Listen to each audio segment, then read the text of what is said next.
Oke, Assalamualaikum warahmatullahi wabarakatuh. Selamat datang di mata kuliah Psikologi Entrepreneurship. Kali ini akan membahas materi studi kelayakan bisnis di pertemuan kita ke-12. Nah, seperti yang kalian tahu bahwa Psikologi Entrepreneurship ini adalah mata kuliah yang mengantarkan kalian, mengarahkan kalian untuk dapat membangun sebuah usaha yang dikaitkan dengan keilmuan kalian di psikologi. Jadi usaha-usaha yang berbau psikologi. Nah, di mata kuliah ini memang fokus, jadi kita tidak membahas psikologi secara gamblang, tapi fokus untuk bagaimana membangun sebuah usaha. Nah, salah satu aspek untuk membangun sebuah usaha dan sangat penting dilakukan sebelum kalian memulai sebuah usaha, yaitu melakukan yang namanya studi kelayakan bisnis. Studi kelayakan bisnis yang kali ini akan kita fokuskan ke aspek keuangan. Ya, kita mulai aja langsung ya. Nah, kalau bisa kita lihat bersama, studi kelayakan bisnis ini meliputi banyak hal nih. Pertama itu legalitas, berarti berhubungan dengan hukum. Kedua lingkungan, berhubungan dengan dampak lingkungan, dampak yang dihasilkan oleh bisnis kalian terhadap lingkungan. Pasar dan pemasaran sudah kita lakukan sebelumnya. Teknologi, kesiapan teknologi terhadap produk kalian. Finansial yang akan kita lakukan hari ini, dan SDM. Kita langsung saja. Nah, untuk mengantarkan kalian untuk berusaha membuat kalian mengerti bagaimana cara perhitungan-perhitungan yang lumayan rumit di dalam materi kali ini, saya akan memberikan penjelasan langsung beserta contoh. Jadi ini adalah sebuah aplikasi yang sedang saya inisiasi yang namanya Nyari Abang. Nyari Abang ini adalah sebuah aplikasi yang dapat membantu kalian yang lagi mager di rumah gitu ya, yang dimana kita lagi stay at home, kalian lagi mager tuh, tapi kalian ingin snack gitu kan, kalian ingin memanggil abang-abang keliling, tapi nggak tahu siapa yang ada di sekitar kalian, kalian cuman bisa langsung buka aplikasinya, melihat semua pedagang-pedagang keliling yang ada di sekitar kalian, dan kalian bisa menariknya dalam tanda kutip atau memanggilnya ke tempat kalian. Itu secara garis besar apa itu Nyari Abang.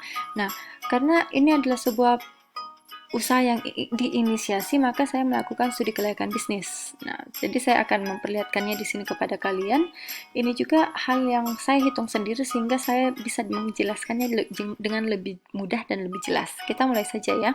Untuk studi kelayakan bisnis, hal pertama yang harus kita lakukan adalah untuk mencatat investasi awal kita. Apa sih investasi awal itu?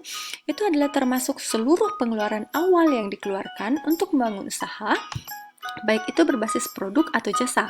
Contohnya gedung, entah itu sewa atau beli, mesin, peralatan utama, pajak, legalitas, dan penyusutan. Ini adalah contoh dari investasi awal yang diperlukan oleh Nyari Abang. Jadi kami memerlukan sewa gedung, application development because this is application based, legal, pajak, penyusutan, dan website development, sehingga total investasi awal yang dibutuhkan yaitu 120 juta. Nah, poin berikutnya yaitu di peralatan. Di peralatan ini meliputi peralatan yang dibutuhkan dalam memulai usaha dan melakukan operasional usaha. Kursi, meja, furniture, AC, ATK, dan lain-lain. Biasa juga bagian ini disebut dengan biaya tetap. Ini adalah peralatan-peralatan yang diperlukan oleh Nyari Abang.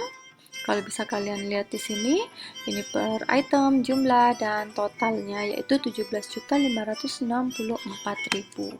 Nah, next, setelah kalian membuat investasi awalnya, peralatannya, lalu kalian masuk ke biaya operasional, yaitu biaya yang kalian keluarkan untuk keperluan operasional perusahaan. Nah, ini setiap usaha berbeda nih, biaya operasionalnya seperti apa, tapi secara umum yang kalian butuhkan itu pasti listrik, air, telepon, tenaga kerja, biaya bandwidth, seperti itu. Nah, maka biaya operasional dari Nyari Abang pertama adalah listrik dan air, terus bonus mitra. Ini karena rencananya aplikasi ini bermitra dengan para PKL keliling, sehingga PKL tersebut untuk bisa dimotivasi, makanya diberikan bonus. Jadi bonusnya dulu 2.000 per 200 mitra kali 30 hari, yaitu 12 juta. Dan tenaga kerja adalah orang-orang yang akan standby di kantor sebagai administrasi, itu 7,5. Jadi biaya operasional yang dibutuhkan adalah 20.500.000. Next, kita maju ke biaya berikutnya yang harus kalian susun, yaitu biaya bahan baku, meliputi seluruh bahan baku yang digunakan untuk memproduksi produk atau jasa. biaya ini dihitung per hari, per bulan, hingga total per tahun. Bisa kalian lihat di sini. Bahan baku yang dibutuhkan oleh Nyari Abang nggak banyak. Yang pertama yaitu domain, pendaftaran ke Play Store, App Store, promosi, dan hosting, dan membutuhkan sebanyak 77 juta dalam 1 tahun. Nah, saya akan memperlihatkan contoh lain dari biaya bahan baku, jadi bukan hanya jasa, ini adalah sebuah produk. Lagi-lagi saya mengambil produk saya, mohon maaf. Kenapa? Karena saya membuatnya sendiri, sehingga saya merasa sangat percaya diri untuk bisa memperlihatkannya kepada kalian, karena saya menghitungnya secara langsung. Ini adalah Korean fried chicken. Dan untuk usaha chicken saya ini adalah bahan baku yang saya perlukan per harinya, per bulannya seperti ini, dan hingga per tahun gitu ya. Jadi untuk usaha chicken ini saya membutuhkan biaya bahan baku sebanyak 4.071.250 per bulan, dan dikali 12 untuk menjadi biaya bahan baku per tahun. Oke, jadi contohnya berbeda ya. Kalau berbasis jasa tidak terlalu banyak biaya bahan bakunya, tapi kalau berbasis produk banyak sekali yang diperlukan ternyata. Next, kita lanjut lagi di HPP. Nah, pada saat kita sudah sampai di HPP ini sudah lumayan lebih gampang nih. Jadi yang pertama A sampai D itu kita menghitung satu persatu gitu kan. HPP itu kita sudah mulai menggabungkannya. Apa itu HPP? HPP adalah harga pokok produksi, terdiri dari biaya operasional, bahan baku, dan biaya tenaga kerja. Nah, contohnya seperti ini. Kita lihat biaya operasionalnya tadi yang kita hitung dimasukkan, biaya bahan bakunya dimasukkan, biaya tenaga kerja dimasukkan, sehingga total HPP atau harga pokok produksi adalah 323 juta. Oke, nah next kita lanjut lagi ke laporan laba rugi. Sama seperti HPP, kita cuma memasukkan di sini, kita tidak menghitung lagi dari awal. Bisa kita lihat pendapatan operasionalnya seperti ini, jadi per hari, per bulan, per tahun. Lalu kita masukkan ke tabel. Pendapatan 720 juta, HPP-nya tadi yang sebelumnya poin E 323 juta, laba kotornya adalah hasil pengurangan dari pendapatan dan HPP 390 juta. Nah, penyusutan adalah 20%. Dari mana penyusutan ini? Kita bisa lihat dari sini.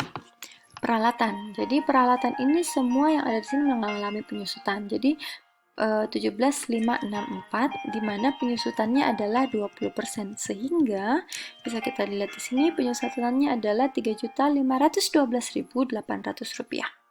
Sehingga laba sebelum pajak adalah pengurangannya pajak 15%, sehingga laba bersih adalah 334.464.120. Nah, ini untuk usaha yang berbasis nasional. Nah, kalau usahanya berbasis UMKM, itu pajaknya masih hanya 0,5% ya di kebijakan baru itu, jadi tidak sebanyak ini. Next, kita sudah sampai di bagian G, bagian terakhir dari perhitungan. Tapi kita belum masuk di analisis ya, jangan pikir ini sudah selesai. Apa itu cash flow? Cash flow adalah arus kas yang berisi tentang penerimaan usaha hingga 5 tahun ke depan.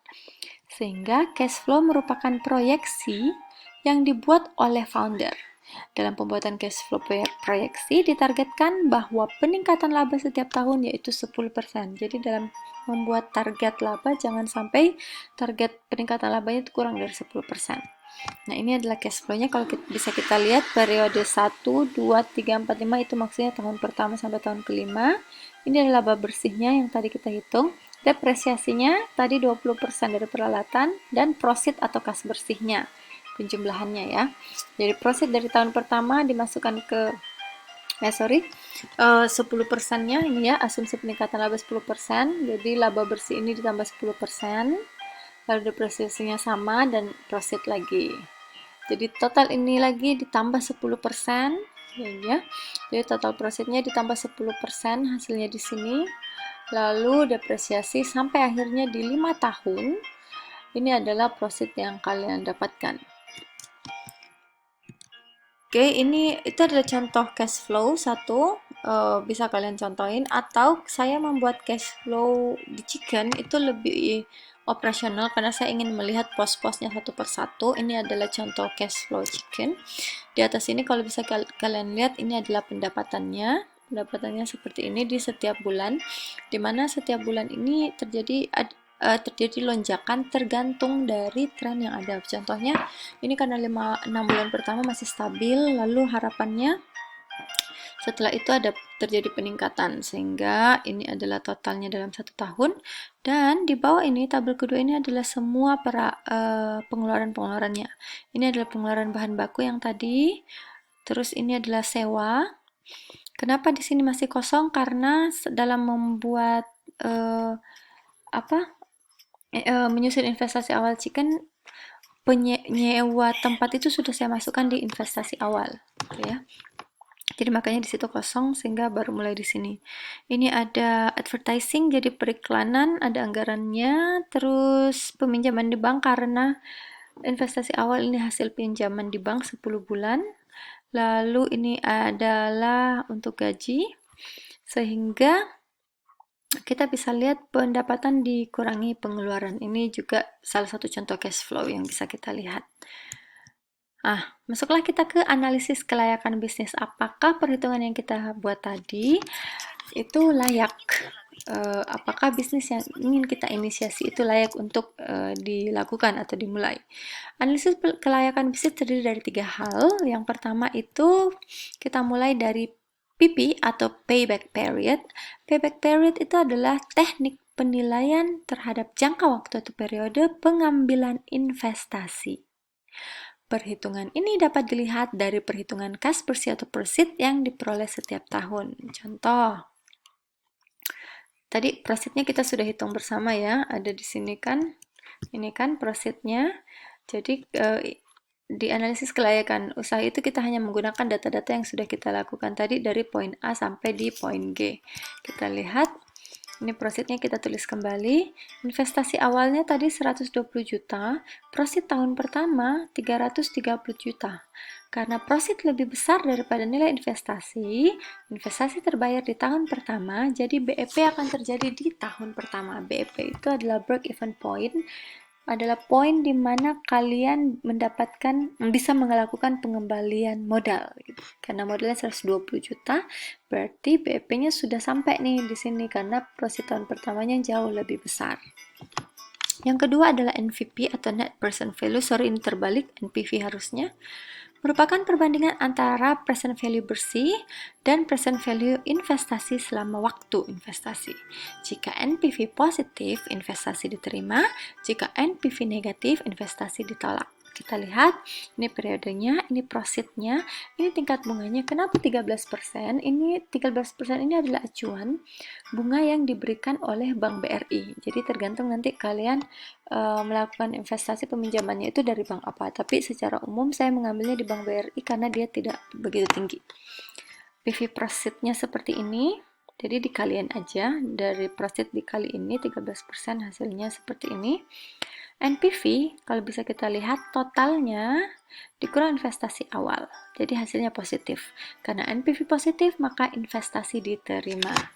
Nah, dan terakhir analisis kelayakan usaha yang terakhir yaitu IRR atau Interest Rate of Return.